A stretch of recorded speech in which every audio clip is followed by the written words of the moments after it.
Jadi kayaknya kalau misalnya penjara ini ada di Indonesia, mungkin bisa nurunin tingkat kriminalitas kali ya. So guys, kali ini gue bakalan bahas salah satu penjara yang bisa dibilang terkejam di dunia. Tapi sebelumnya gue bakalan rekomendasiin ini ya, alat cukur yang sehari-hari gue pakai, gue taruh di keranjang kiri bawah kalau misalnya kalian mau.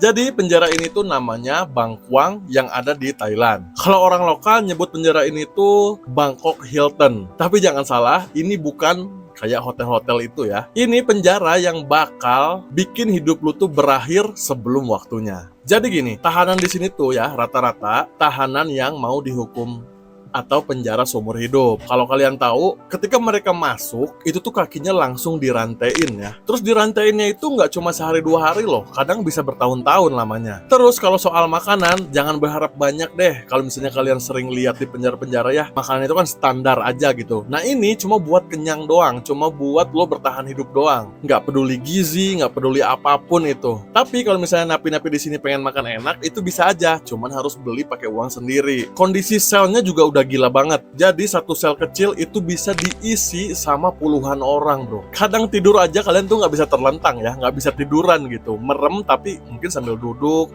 atau bisa juga sambil berdiri ya, saking menyeramkannya penjara ini. Dan juga ditambah suhu panasnya di Thailand, itu tuh bikin mereka tuh kayak dalam oven guys. Dan yang lebih gila lagi, kalau misalnya kalian berantem terus terluka atau mungkin lagi ngapain terluka, di sini tuh nggak ada dokter ya. Dokter aja nggak ada, apalagi rumah sakitnya. Jadi misalnya kalian terluka, ya udah keajaiban aja yang bisa bantu kalian. Nah, Bangkwang ini adalah bukti kalau keadilan tuh bisa dibalas dengan sekejam ini.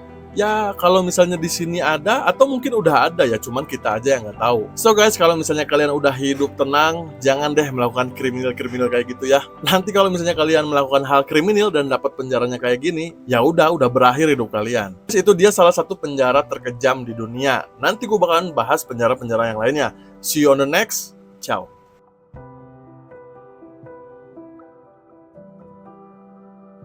Oke guys, ketemu gue lagi. Kalau kemarin gue bahas tentang penjara terkejam di dunia, nah sekarang gue bakalan bahas salah satu penjara termewah di dunia. Jadi kalau kalian pernah dengar tentang The Bastoy Prison, Bastoy, pokoknya nulisnya kayak gitu ya. Ini tuh salah satu penjara yang paling mewah dan juga humanis banget yang ada di dunia. Jadi penjara ini tuh punya konsep yang beda banget bro. Jadi mereka tuh percaya kalau narapidana itu harus dikasih kesempatan untuk berubah, bukan cuma dihukum aja. Jadi Bastoy ini terletak di sebuah pulau kecil yang kalau misalnya ke sana aksesnya itu cuman pakai kapal feri dari dataran utama. Jadi lo bisa bayangin, karena ini penjara mewah, hidup di pulau kecil yang adem, asri dan tenang kayaknya ya. Setiap tahanan di sini itu tinggal di rumah kayu yang super nyaman dengan fasilitas yang lengkap, kayak ada dapurnya, ada kamar tidurnya, ada toiletnya, dan juga disediain area perkebunan dan pertanian buat napi-napi tersebut. Jadi mereka bisa kelola tuh pertanian sama perkebunannya dan ngerasain kehidupan yang lebih tenang tapi produktif. Jadi kayak slow living gitu ya. Dilengkapi juga dengan fasilitas olahraga bro. Ada lapangan sepak bola, ada lapangan tenis, jadi udah enak banget ya. Mereka juga bisa melakukan kegiatan berrekreasi kayak berkebun, bersepeda, dan juga memancing. Kalau mereka udah siap, bahkan mereka itu bisa berkegiatan di luar penjara. Jadi Bastoy itu punya perusahaan-perusahaan yang kerjasama lah sama mereka. Jadi kalau misalnya napi itu udah siap bekerja di luar penjara, nanti bakalan ditempatkan di perusahaan-perusahaan yang udah kerjasama tersebut. Tapi berbeda dengan penjara lain, kalau di penjara ini tuh mereka tuh punya kebebasan yang sangat-sangat besar. Mereka tuh nggak cuma di sel atau di rumah, mereka tuh bisa masak, bisa jalan-jalan sendiri. Bahkan ya kalau misalnya gue pikir di penjara bisa masak itu udah aneh banget ya. Jadi kayaknya bukan penjara deh kalau bisa masakan sendiri gitu semaunya, karena kan yang kita tahu di penjara itu kita dikasih makanan-makanan yang seadanya aja gitu. Bahkan guys, mereka tuh punya akses internet. Nah itu sih, jadi menurut gue ini tuh memang ya penjara mewah kalau udah bisa akses internet dan juga bisa berkomunikasi sama keluarga. Jadi mungkin keluarga di rumah juga yang nggak berpikir kalau salah satu keluarganya itu ada di penjara ya, karena udah biasa aja gitu, sama aja kayak kehidupan sehari-hari. Mungkin kalau kalian ada di daerah ini ya, mungkin lebih baik di penjara ya daripada hidup sekarang yang harus kerja pagi pulang sore, Senin sampai Jumat. Mungkin bakal lebih memilih ya udah deh gue bakalan kriminal aja biar slow living di The Bastoy ini ya. Tapi apapun itu guys, yang namanya kriminal nggak boleh dilakuin. Kalau misalnya kalian hidup tenang sekarang, hidup senang, meskipun dengan struggle-strugglenya, janganlah melakukan kriminal ya. Nah itu dia salah satu penjara yang dibilang termewah di dunia. So, gue bakalan bahas lebih banyak lagi. Kalau misalnya kalian suka, kalian like videonya dan jangan lupa follow akun ini ya. See you on the next. Ciao. Awas yang suka nari-nari di TikTok, kalian harus nari dalam kamar, nggak boleh nari di depan umum. Nanti kena denda loh kalau di Inggris.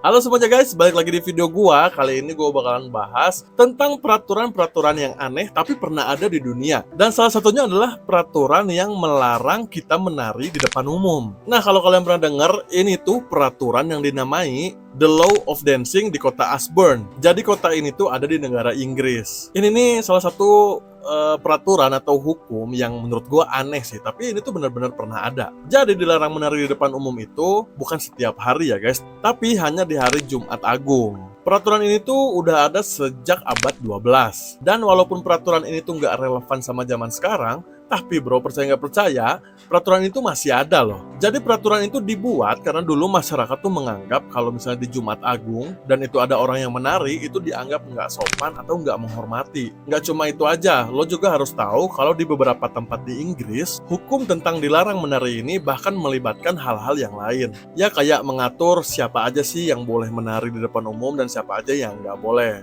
Ataupun jenis musik yang boleh diputar buat mengiringi yang nari-nari itu. Bayangin aja lagi asik-asik nari, tiba-tiba ada polisinya gitu ya, terus langsung disuruh berhenti dan dikenai denda, padahal cuma nari doang. Menurut gua aneh dan juga lucu ya, nari aja dilarang. Mungkin di zaman sekarang kita nggak terlalu peduli lah dengan peraturan-peraturan yang kayak gini atau hukum-hukum yang kayak gini, tapi buat beberapa tempat yang masih menjunjung tinggi hukum-hukum yang dibuat oleh nenek moyangnya, ini tuh masih berlaku. Awas yang suka nari-nari di TikTok, kalian harus nari dalam kamar, nggak boleh nari di depan umum, nanti kena denda loh kalau di Inggris. Nah itu dia salah satu hukum yang aneh dan kocak menurut gua yang ada di dunia.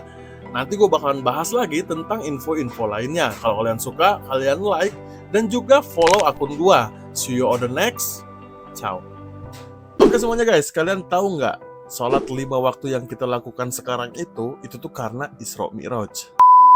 Jadi di video kali ini gue bakalan bahas tentang Isra Mi'raj secara singkat ya. Jadi kalau misalnya kalian yang belum tahu apa itu Isra Mi'raj, nanti kalian dengerin sampai akhir. Mudah-mudahan seenggaknya ini menambah informasi kalian meskipun cuma 0,1% dari informasi yang banyak di dunia ini. Jadi guys, Isra Mi'raj itu adalah 2 perjalanan dalam satu malam yang dilalui oleh Nabi Muhammad SAW.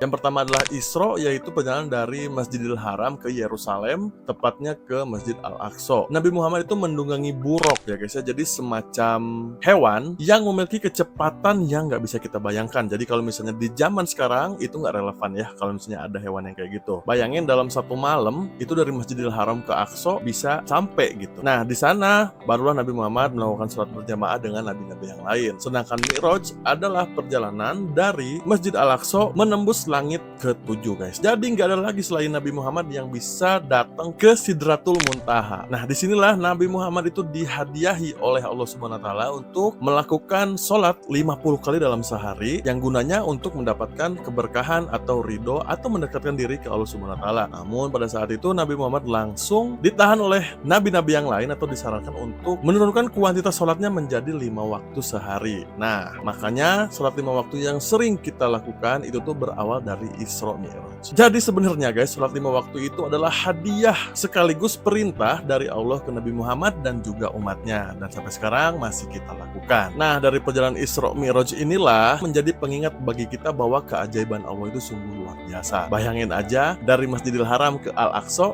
dan juga langsung menembus langit ke-7. Jadi karena kita udah dikasih hadiah yang spesial, dikasih cara untuk mendekatkan diri dengan Allah Subhanahu Wa Taala, maka apa yang dihadiahi harusnya kita lakukan setiap hari. So itu dia guys, cerita singkat tentang Isra Mi'raj. Kalau misalnya ada yang salah, kalian boleh benerin di kolom komentar. Kalau misalnya kalian suka, jangan lupa like dan juga follow gua ya. See you on the next. Ciao.